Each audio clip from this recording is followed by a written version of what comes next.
¿Qué tal? Muy buenas tardes, con el gusto de saludarlo como todos los jueves en una emisión más de su programa Hablemos Derecho, el consultorio jurídico de TV UAC. Su servidor Gerardo Pérez le da la más cordial de las bienvenidas para que nos acompañe a lo largo de esta hora. El tema de esta tarde es la falsedad frente a la autoridad, consecuencias jurídicas y sociales.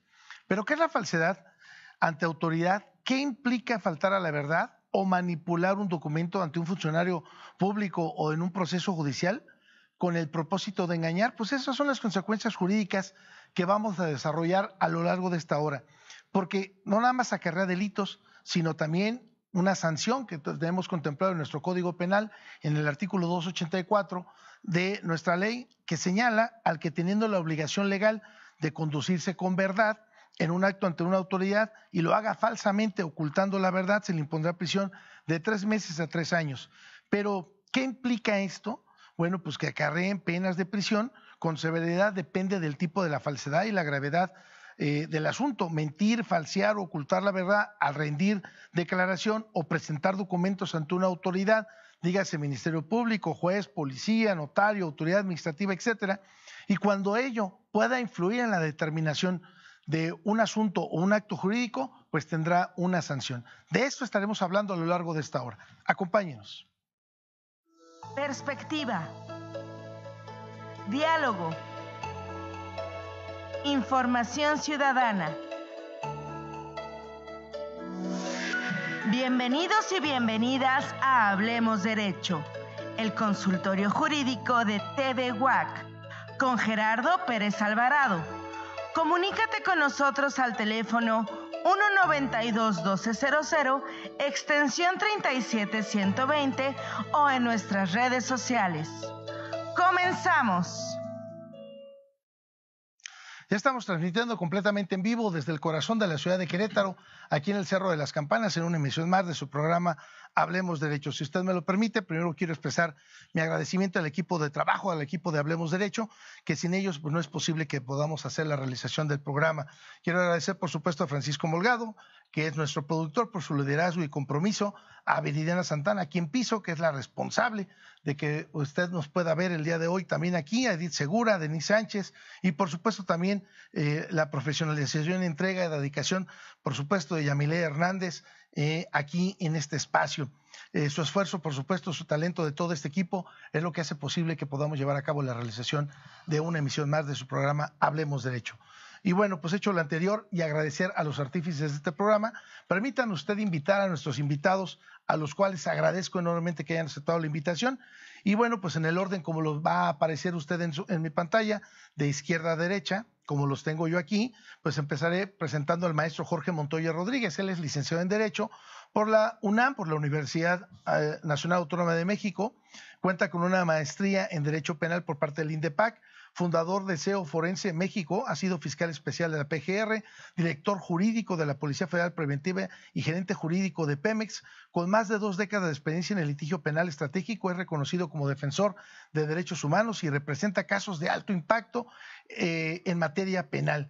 Su práctica combinada y la mediación y la promoción con una justicia más garantista y humana. Entre ello, esas son las actividades que se ha desempeñado el maestro Jorge Montoya Rodríguez. Muchas gracias, Jorge. Bienvenido, muy buenas tardes. Al contrario, gracias. Asimismo, también al maestro Daniel Arnold Gutiérrez Guido. Él es licenciado en Criminología y Criminalística, maestro en Criminología, Criminalística e Investigación Criminal y maestro en Criminología Forense y Perfil Criminal y Victimología. Perito experto por el parte del Tribunal Superior de Justicia aquí en nuestro estado, reconocido por sus secciones como defensor social y defensor de derechos humanos, ha trabajado en investigación de grupos vulnerables y en casos graves de violación de derechos humanos. Autor y conferencista internacional, combina la docencia, él es docente de esta máxima casa de estudio, y repito, combina la docencia con la investigación y la práctica pericial en un enfoque crítico, científico, humanista a favor de la justicia y la dignidad. Maestro Daniel Arnold, bienvenido y muy buenas tardes. Maestro. Ya no me salgo de esta casa, siempre estoy aquí. Gracias. Encantado, un saludo a la Muchísimas gracias. Y bueno, si ustedes me lo permiten, para entrar en tema que me parece por demás muy importante, porque siempre que usted, a lo mejor, estimado televidente, estimado pues radioescucha o amigo de Facebook, cuando ha tenido usted oportunidad de participar en alguna diligencia ante una autoridad, pues siempre lo protestan para que se conduzca con verdad ante una autoridad. Pero ¿qué implica también cuando a alguien le dice, oye, es que necesito un testigo, me piden un testigo, oye, pero yo no vi, no te preocupes, yo te voy a decir lo que tienes que decir, o incluso como abogados, mañosamente o malamente, aleccionamos a los testigos? ¿Qué implica para este tipo de temas? Maestro Arnold, si me lo permites, primeramente me gustaría empezar contigo. La falsedad frente a una autoridad, ¿consideras que mina la justicia y el Estado de Derecho? ¿Y cómo lo visualizas tú? Pues este tipo de acciones que se ven lamentablemente día a día en la práctica profesional. Gracias, maestro. Bueno, pues yo creo que hay que comenzar por el principio, ante todo cuando hablamos de falsedad, de dónde viene este fenómeno, cómo se entiende, cómo se hace en la vida profesional, dónde queda la ciencia y dónde queda la verdad jurídica. Entendiendo que siempre cuando hablamos de verdades, hablamos de mentiras y hablamos de engaños y hablamos de falsedades. Y para tener claro este inicio es importante prodigar algunos conceptos relacionados a ello y cómo esto se ve en la práctica, porque no hay que olvidar que la verdad jurídica lleva una construcción y la verdad científica se descubre, es un descubrimiento y puede ser más o menos, y cómo éstas se empatan al final en la práctica, en los procedimientos. La mentira, hay que hablar de la mentira necesita forzosamente del engaño, eso lo hemos aprendido, necesita forzosamente del engaño. ¿Qué quiere decir esto? Yo sé que algo no es verdad, y entonces yo al momento de decirlo tengo que saber todas las acciones que va a implicar para mí el que eso parezca como verdad. Eso quiere decir el engaño, ¿no? Porque yo puedo ser una persona verídica y puede no ser cierto, puede ser veraz, ¿no? Eso le llamamos ser una persona veraz. Puede que lo que yo diga no sea cierto, pero yo lo digo porque yo lo creo y yo no sabía, ¿no? Por ejemplo, yo te puedo decir, no, mi pareja a mí no me engaña, es la persona más fiel del mundo. Y llego, mi mujer está con otra persona. Y dices, pues no que tú estabas diciéndome la verdad, es que yo no sabía, ¿no? Y cuando hablamos de mentira, entonces la mentira necesita forzosamente del engaño, esto ya se ha dicho. Es ahí donde nosotros nos damos cuenta o podemos saber a partir de la ciencia y de distintas metodologías que realmente se está hablando con una mentira, por el engaño. Lo que se tiene que hacer patente aquí es el engaño, y este es artificioso, este es elaborado. ¿Por qué? Porque este nace solo.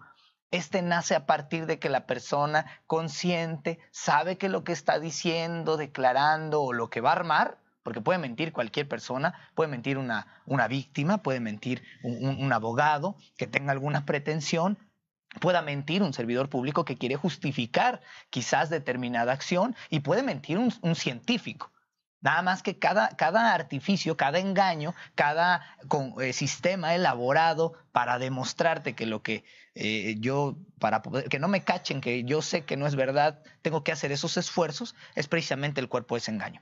Entonces, lo que dice el científico va a ser distinto que lo que haga la víctima, va a ser distinto de lo que haga un servidor público, va a ser distinto de lo que haga un abogado. Porque al final todos se van a poner enfrente de un juez y le van a decir, juez, pues yo traigo esto y aquí traigo mi engaño elaborado, ¿no? La clave aquí es a partir de qué herramienta podríamos nosotros disponer para poder examinar que lo que está proponiéndose a alguien como verdad, un testimonio, una prueba pericial o toda una teoría del caso, tiene un engaño.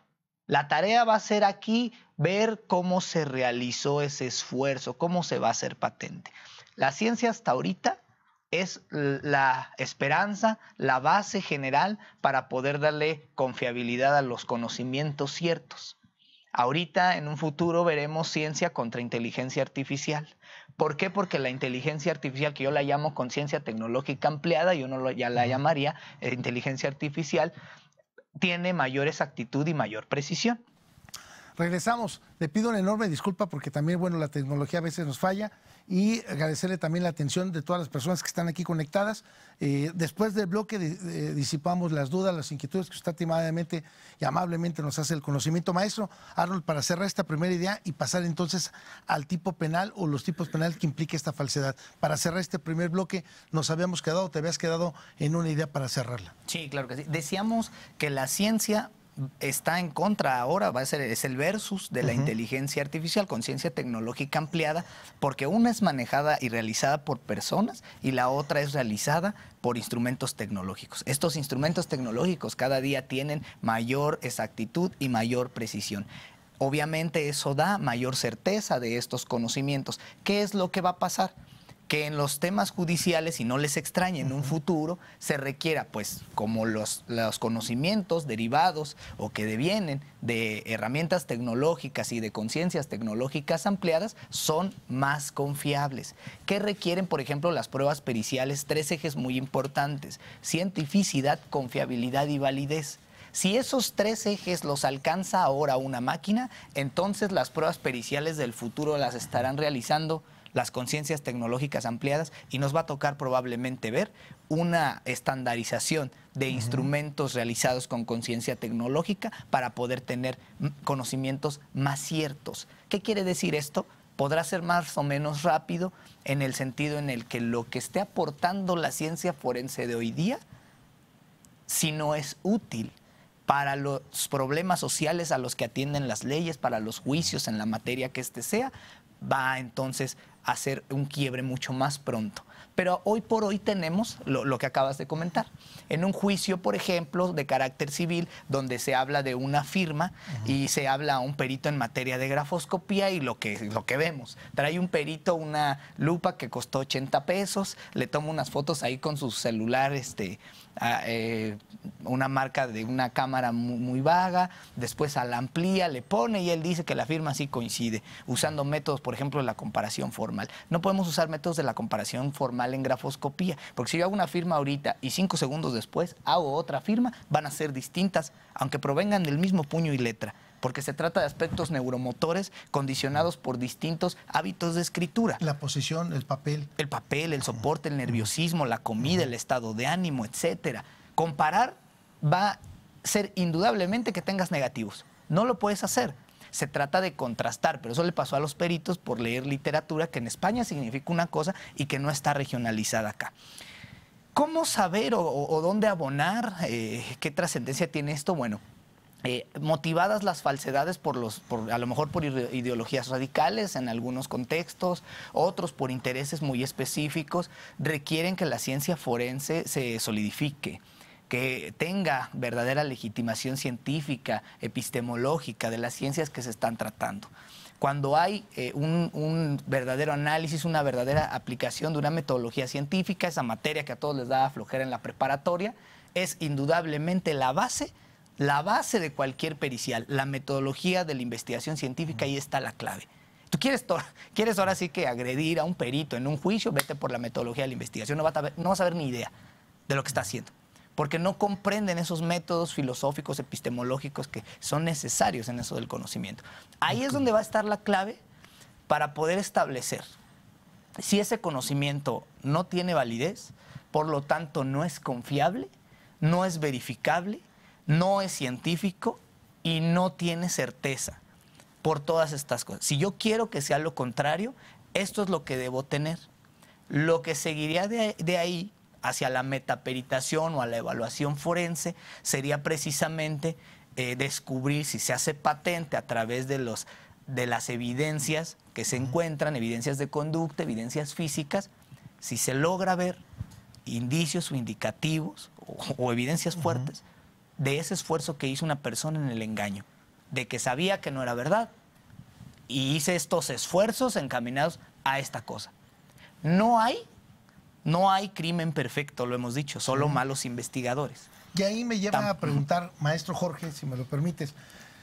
El tema, por supuesto, estamos hablando de la falsedad de autoridad. ¿Cuáles son las consecuencias jurídicas y sociales?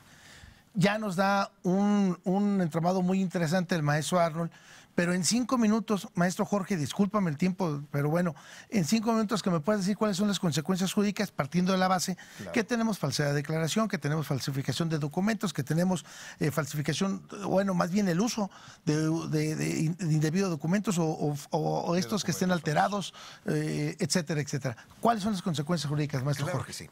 Claro que sí. Es muy importante lo que acabamos de hablar de qué es verdad y qué es mentira. Eso es uno de los puntos muy importantes.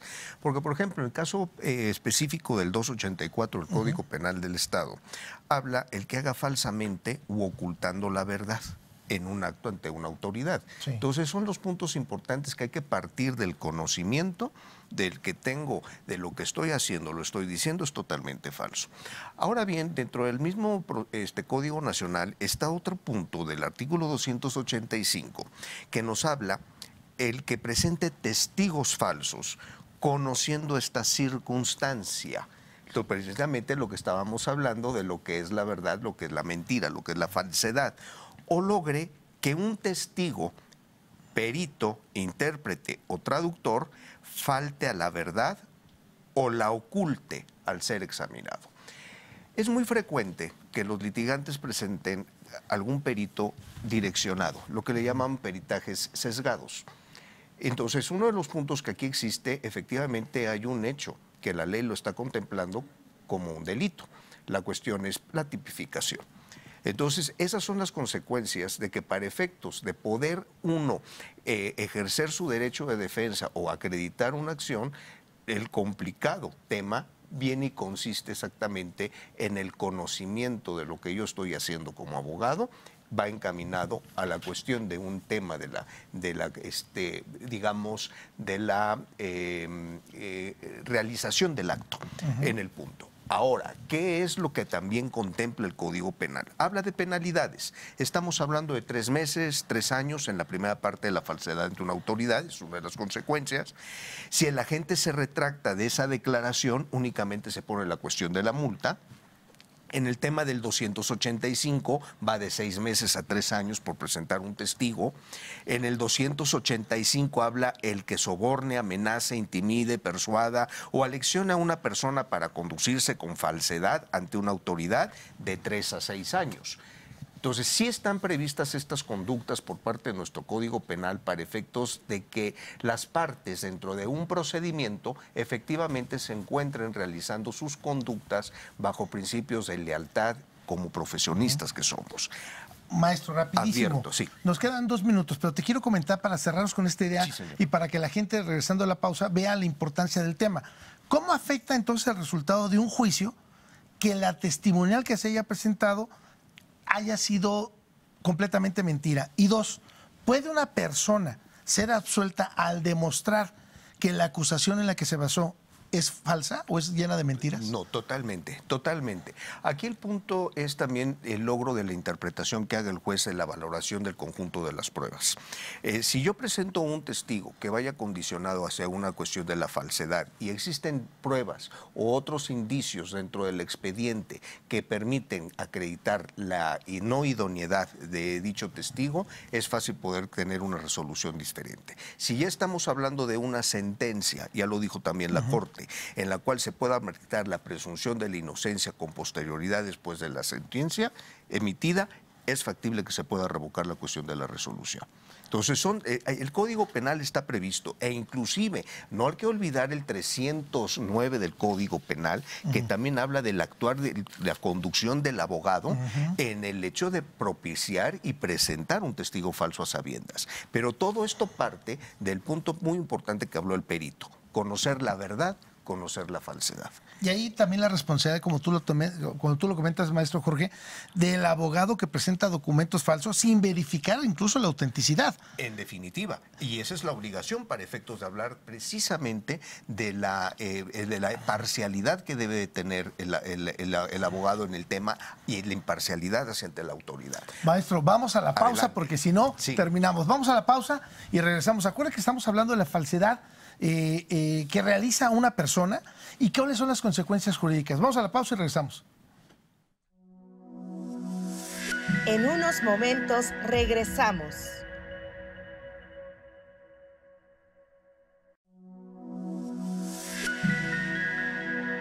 Continuamos. Ya estamos de regreso, completamente en vivo. Si usted nos hace favor de sintonizarnos en este momento.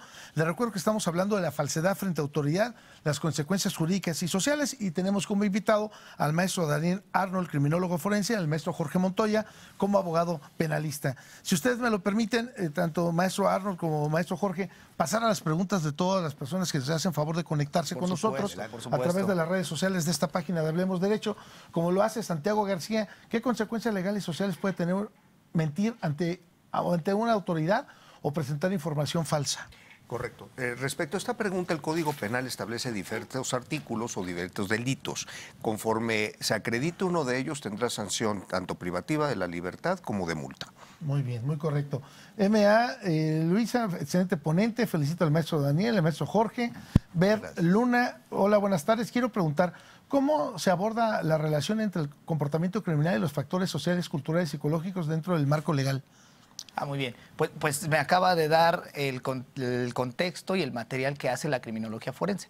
Aplica la investigación criminal a los casos con la evaluación forense de datos, aplicación de distintas metodologías, estudia la evidencia social y le da un cuerpo suficiente para hacer un soporte fáctico científico en el formato de la prueba pericial, principalmente informe criminológico forense. ¿Por qué informe? Porque el informe informa. El dictamen es concreto. El dictamen, la expresión significa el resultado de. No puede haber opinión porque la opinión es antiética. Entonces, todo ese cuerpo de esos tres ejes que usted acaba de comentar le permiten en una prueba pericial, en un peritaje, proporcionarle información de valor en el ámbito fáctico científico de lo que sea. Si se hace patente un modus operandi de falsificación o de construcción artificiosa de un conocimiento o construcción artificiosa de datos a través de las evidencias sociales, como lo es en la materia antropológica y psicológica forense, o como es con la evidencia física y la interpretación de estas en un análisis de escena del crimen, o de todas las demás ciencias forenses que a nivel metodológico no logran poder probar esos hechos con los datos que se obtienen. La relación entre datos y los hechos que estoy diciendo y las pretensiones jurídicas a probar está en el alma de la criminología forense. Sin lugar a dudas, tenemos que hacer otro programa, maestro, nada más del comportamiento criminal. Por supuesto que sí. Estefane Pérez nos pregunta, ¿cómo afecta a la víctima de un delito cuando alguien miente en un proceso, maestro Jorge? Si vamos a hablar como una actitud de un derecho de defensa, pues determinar una sentencia absolutoria o llegar a fabricar un no ejercicio de la acción penal. Yo creo que por eso ahí es muy importante establecer el Código Nacional que dice y señala con toda precisión la forma de lealtad. La lealtad del Ministerio Público, la imparcialidad, la objetividad de la investigación y la conducción de las partes siempre bajo un principio de honestidad. Muy correcto. Miguel Martínez, buenas tardes. ¿Cuáles son los principales indicadores que un criminólogo forense analiza para detectar la falsedad frente a una autoridad? La evidencia física. Bajo la premisa de que la gente miente, la evidencia jamás es la evidencia física. ¿Cómo es interpretada? Esa interpretación debe estar validada a través de distintos métodos o más bien de criterios de comprobación científica. ¿Cómo funciona el método científico? Aquí en México lo ponemos como échale porras a tu hipótesis, trata de validarla, hasta es una tesis universitaria, valida tu hipótesis, acredita. No, al contrario, tienes que desacreditarla, atacarla. Si sobrevive esa hipótesis puede entonces tener el carácter de válida al menos por un tiempo, pero es a partir de la evidencia de la que vas a interpretar y el rigor científico con criterios de comprobación. Uno de ellos el falsacionismo de Karl Popper. Pasa. Correcto. Emily López, ¿qué retos enfrenta un criminólogo o un abogado al detectar una declaración falsa? Bueno, el reto que enfrenta el criminólogo primero es ese descubrimiento. Yo puedo tener un modus operandi especializado y profesional. Me estoy poniendo que tenga yo un criminólogo forense haciendo una construcción artificiosa de conocimiento y que haya hecho un esfuerzo sumamente poderoso para poder articular un conocimiento válido desde materias sumamente específicas. Por ejemplo, ahí va un neuropsicólogo o un neuropsiquiatra o un paidopsiquiatra que me quieran crear un conocimiento artificioso en esas materias, va a ser algo, o por ejemplo en informática forense, con los avances que hay ahora en cómputo forense, por ejemplo, me quieres hacer un tema de estos, va a ser sumamente elaborado y el reto va a ser la interpretación de la evidencia. Pero la llaga está, por si lo estás haciendo, es en la conexidad de esa evidencia. Por parte del abogado, aquí sería en el análisis de la teoría del caso.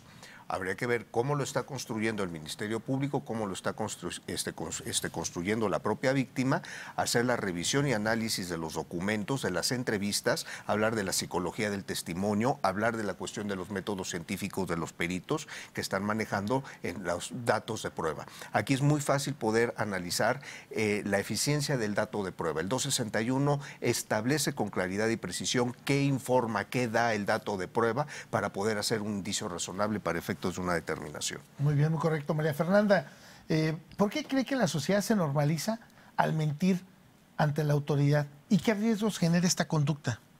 Bueno, la sociedad normaliza todo. La muerte, la guerra, el hambre, la corrupción, la necropolítica, normaliza todo. Normaliza que una persona tenga 400,000 likes de cómo le cortan la cabeza a un perro, y una persona que comparte un pensamiento de filosofía tiene 3 reacciones, la de su tía, la de su abuela y la de su mamá. Hay una sociedad, sí, plastificada hoy en día, pero requiere de un gesto valiente, requiere de la propuesta de nuevos conocimientos que muchas veces son incómodos, quizá desde el aula, porque se salen de las metodologías tradicionales, de los paradigmas que no han dejado algo bueno, o quizás a lo mejor del protagonismo de alguien que nos gusta tanto y lo alabamos porque en un tiempo fue brillante, pero eso ha perdido vigencia. De esa normalización de la maldad, lo voy a llamar así porque así lo llaman algunos, incluso expertos, algunos están en contra, pero la normalización de esto ocurre. Entonces no hay que permitirlo. Ahora hay que normalizar ese gesto contundente, esa dignidad, ese gesto valiente, esa ciencia aplicada. Maestro Jorge. Sí, aquí hay un punto importante. El Código Penal establece la imputación de hechos falsos. Entonces, también esa conducta ya el Código Penal lo tiene sancionado. Y eso es correcto. Para efectos de que aquellos pretendan ejercer una presión para poder obtener algo y dejar que otra persona actúe, esa es una conducta que se llama imputación de hechos falsos o simulación de pruebas. Quisiera yo abrir aquí en el código, en el Código Penal, en el artículo 297. Yo aquí quisiera, por la cuestión de los problemas que tuvimos, hacer mención que encontramos una iniciativa de ley de la diputada Claudia Díaz Gayú, en la cual nos llamó mucho la atención porque va en adicionar el 284 bis del Código Penal para efectos de una serie de denuncias que pudieran ser falsas en el tema de la educación como en el tema de la procuración de justicia. Creo que es un punto muy importante, diputada, que tengan el interés la legislatura para este efecto de controlar una denuncia falsa en el punto. Pero sí nos gustaría y la invitaríamos, si no tienes inconveniente, doctor, en tener una plática, una mesa de análisis respecto a esta denuncia para una sola, entre varias observaciones, algo muy importante. No debemos de olvidar los sectores que conforman la sociedad y en ocasiones cuando presentan una denuncia no conocen cómo debe de ser analizado el hecho en esta cuestión de esta iniciativa. Entonces, es importante que sean asesoradas las víctimas previamente, tal como lo establece la Constitución Política, y tomar ese contexto para que no quede en el olvido en la cuestión de esta iniciativa, el efecto que puede provocar y que pudiera interpretarse para algún sector como una ley mordaza hacia la sociedad. Local no lo es, pero habría que verlo y analizarlo y nos encantaría, ¿por qué no?, como abogados poder platicar, hablar en una mesa redonda, escuchar los puntos y que efectivamente esta reforma de llegarse a concretar que sea útil para la sociedad y que sea útil para el Estado. Fíjate que tocas un punto muy importante, maestro Jorge, maestro Arnold, esta iniciativa, y digo, la tiene aquí el maestro Jorge, no vayan a pensar que se la está inventando, aquí la trae. La iniciativa. Sí, ¿y cuál es la finalidad? Que incluso la maestra Gayú es maestra aquí de la Facultad de Contabilidad y el maestro Carlos Rentería, presidente del PT, también es maestro aquí de la Facultad de Contabilidad. Entonces, voy a hacerle llegar esta inquietud para ver si podemos tener una mesa redonda, una mesa de análisis aquí. Es importante el análisis de las cosas. Las reformas tienen que ser adecuadas y hacia la necesidad propia de la sociedad. Le brincamos al Congreso. Efectivamente. Para socializarla, ¿te parece bien? Ese es el Porque punto en un primer momento yo también podría decir sí y no, tendría mis asegúnes respecto de qué pretende. Porque si un maestro lo acusas de un abuso sexual, y a lo mejor utilizaron a la persona para hacer esa imputación de un hecho falso, pues hasta dónde queda la vulnerabilidad, ¿me entiendo? Y vamos analizando. Un modus operandi bien elaborado. Número uno, o que no tenga el conocimiento de cómo debe de denunciar. Exacto. En qué forma, cuáles son los elementos que se requiere para una denuncia. Que tenga un primer contacto, una asesoría, Jorge. Una asesoría jurídica para efectos de que pueda no adaptar ni modificar el hecho, no, sino conocer lo que ocupa y lo que es necesario para poder acreditar el hecho. Y ahí también es importante, pero bueno, no nos va a dar tiempo, tengo muchas preguntas.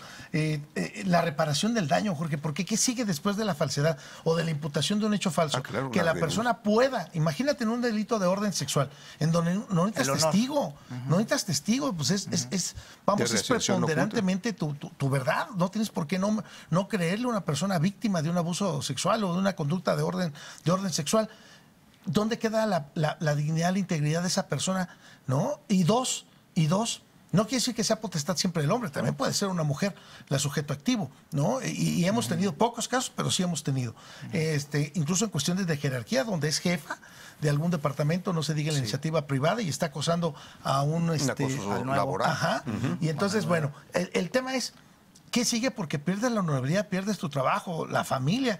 ¿Dónde queda la reparación del daño en todo este tipo de acciones? Hay una demanda. Inclusive, esta propia iniciativa habla de la libertad del servidor público para efectos de ejercerlo. Entonces, también el particular lo puede tener. O sea, no olvidemos que el Código Penal prevé las conductas, prevé las sanciones, y también la vía civil se pueden realizar los actos pendientes para efectos de la mancha, digamos, a la honorabilidad de la parte. Tengo un sinnúmero de preguntas. Me quiero ir un poquito más rápido. Se nos pregunta Selina, ¿por qué es tan poco denunciado el delito de falsedad de declaraciones ante la autoridad judicial? ¿Por su baja sanción? Pregunta. Pues yo diría primeramente por la falta de conocimiento del tema. Segundo, por lo difícil que es en cuestiones quizás a lo mejor científicas o técnicas hacerlo patente. Voy a poner un simple ejemplo. En los juzgados civiles, en los juicios civiles, siempre que se habla de un contrato que puede ir de los 1,000 pesos a los 60 millones de pesos, yo traigo un perito de un lado y me va a decir que sí, y traigo un perito del otro y me va a decir que no es la firma. Entonces lo que se ha acostumbrado es, pues porque así está en la ley, es que se tome un perito tercero en discordia. Este perito tercero en discordia no realiza evaluación forense, no realiza revisión por pares de las intervenciones científicas o técnicas practicadas, la aplicación de métodos, no te dice eso. Es en esencia el tercero en discordia un metaperitaje, pero cuando, por ejemplo, observa que hay un fraude forense que le llamamos una actividad no correcta, una mala práctica en algún peritaje, no lo dice, no está acostumbrado. Es más, ¿a qué está obligado un perito, por ejemplo, tercero en discordia?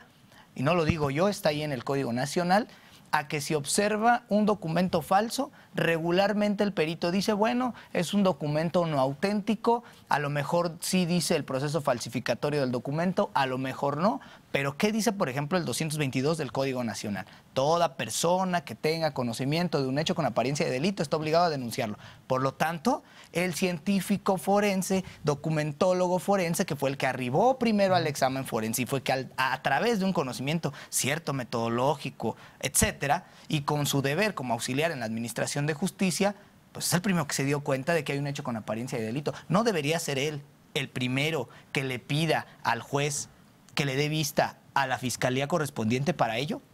Cuando yo lo hago, me ha tocado jueces que le dan vista inmediatamente conforme a lo que está en el 222. Me ha tocado otros que le dejo a salvo sus derechos. Y me ha tocado otros que dicen, el incidente criminal que usted pretende. No, yo no pretendo iniciar nada. Yo cumplo la ley, porque si no lo hago, ¿qué hago? Encubro. O favoreciendo. O favorezco. Entonces, la imparcialidad y el auxilio a la administración de justicia es en toda la extensión de la palabra. Ahora, en esa pregunta, en la cuestión penal o en la cuestión de litigio, a veces son los abogados los que no realizan las acciones para poder sancionar eso. Es decir, la denuncia respectiva. Y sí es muy común que cuando uno le pide al juez que dé conocimiento, para ellos es muy fácil decir, te dejo a salvo tus derechos. Pero habría que cumplirlo en términos del 225 del Código Penal. Tengo dos preguntas que nos hace Daniel, y es una para cada uno de ustedes. Buenas tardes, una pregunta para el maestro Arnold. ¿Cuáles son los límites éticos jurídicos del uso de los perfiles criminológicos en juicios, considerando el riesgo de los perjuicios? Y para el maestro Jorge, ¿por qué un mismo delito puede recibir castigos tan diferentes según el Estado o el juez, si se supone que todos aplican el mismo Código Penal? Bueno, la primera es que el estudio criminológico, que me imagino que es al que se refiere usted, tiene que ver con el perfil criminológico de una persona. Por ejemplo, en México entendemos la palabra perfil como las características de una persona para determinado puesto de trabajo, para determinada actividad. Y así vamos a comenzar a hablar de perfil de agresor, perfil de ladrón, etcétera. Eso ya no se lleva bien con la criminología y menos con el derecho. Cuando hablamos de perfil, por ejemplo, en otros países de Iberoamérica, hablamos de caracterización en lugar de perfil. Estoy hablando de características de una persona, estoy hablando de un contexto específico. ¿Te acuerdas incluso del asunto de Colosio? Que hablaban de este señor Aburto. Mario Aburto, sí. Que por su perfil y por su arcada y todo eso, pero ya tiene más de 20 años eso. No, ya las teorías lombrosianas, las teorías, incluso los aportes de 1970 ya no se llevan bien. ¿Por qué la criminología se divorció, por así decirlo, del derecho penal con la reforma hacia la oralidad penal? Porque no se actualizó. La criminología forense, su objeto es evidencia social. Y entonces va a evaluar entrevistas, de testimonios, grabaciones, evidencia de todo carácter para poder aportar elementos fácticos científicos. Y tiene cabida en cualquier carpeta, en cualquier escenario, principalmente penal, pero no limitado a este. Entonces, si hablamos de una criminología tradicional respecto del estudio criminológico de riesgo que antes se llamaba de peligrosidad, pues ese todavía por la ley penal solo cambió al riesgo. Pero estamos hablando de que hay que sumarle esos análisis de contexto, nuevas metodologías. A esta criminología forense tiene totalmente otro sentido. No hay complicación ética porque es una nueva forma, una nueva ciencia, un nuevo saber. Es más, yo te diría, es un saber social. Pero si yo le digo a un criminólogo que la criminología es un saber social y no una ciencia, se me infarta. Sí, también, porque toda la comunidad de criminólogos se me va a infartar. No, es una superciencia. Mira, hay un filósofo, Paul Feyerabend me parece se llamaba, que decía que si tu saber es un arte, ciencia o lo que sea y da resultados, ¿qué importa lo que ésta sea?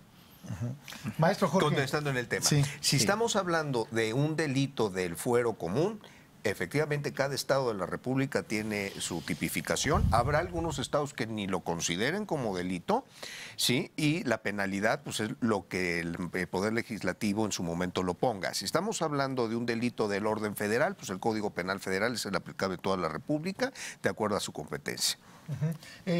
Pues sí, porque dice, la pregunta era, ¿por qué si todos tienen una misma penalidad, porque a uno le ponen menos y a uno le ponen más? Depende de la conducta que realizó, ¿estás de acuerdo? Tanto la conducta, efectivamente, del grado de la participación, si es reincidente y todo. Pero si estamos hablando que tal vez la Ciudad de México, a manera de ejemplo, lo sanciona con mayor años de prisión o algo, pues es una cuestión legislativa. Bueno, empezando por la falsedad. Aquí tenemos en Querétaro de 3 meses a 3 años. Sí. Pero en la Ciudad de México llega hasta 6. Sí. Hasta 6 años. Y es en el punto, ahora sí que la legislación, en el tema. En la cuestión federal, ahí sí es globalizado todo. Maestro, me insiste FC.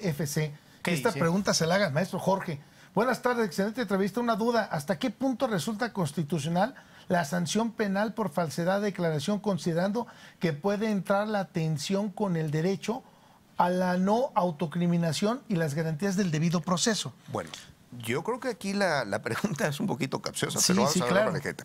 Número 1. Es pregunta de examen, maestro. La te van a cuestión evaluar. es que son dos cosas distintas. Una falsedad de declaración a una autoincriminación. En una se necesita la realización de un hecho para decir una mentira, y en la otra es una abstención a no decirlo. Y si vamos a tener el carácter de imputado, no estoy incurriendo en una falsedad, precisamente hay una exhortación. Entonces, en el tema es de acuerdo a la calidad del sujeto y la realización de la que lo esté haciendo, la conducta sería en un momento dado si es falsa su declaración o es al contrario, una abstención para no autoincriminarse. Serían dos figuras totalmente diferentes. Sin embargo, el imputado no incurre en falsedad, pero tiene la obligación de probar. Si en su momento, por cuestión de estrategia de teoría del caso, dice que el cielo es rojo, deberá de acreditar por qué el cielo es rojo. Pero si ya él, en el momento del hecho dice el cielo estaba rojo porque eran las 6:30 de la mañana, entonces sí pudo haber estado cielo rojo, ¿correcto? Entonces la cuestión es probar. Pues objeción impertinente. La pregunta no es cierto. Ok. Dice Celina, bueno, es que la sanción del delito es muy baja. De acuerdo al 284 que comentaba el maestro Jorge, pues habla de 3 meses a 3 años, hasta 50 días. Entonces, ¿qué no debería de actualizarse? Bueno, definitivamente yo sí pienso que es baja. ¿Por qué? Porque al final del día no está considerando muchísimas más cosas, incluso la ley. La construcción artificiosa de un conocimiento es una. El modus operandi complejo, sistematizado, en el que te hiciste valer de determinadas circunstancias, de distintos engaños, de atropellos, lo vemos en cuestiones agrarias con contratos con las personas, donde les meten notarios, donde les hacen contratos, les ponen huellas de molde, los engañan, les cambian de abogado, su abogado es compañero amigo del otro. Esto sí, por supuesto que es un escenario distinto, un escenario criminal distinto y merece de otra penalidad, por supuesto. O incluso esa misma conducta puede caer en otros delitos más. Exactamente. No nada más es la falsedad.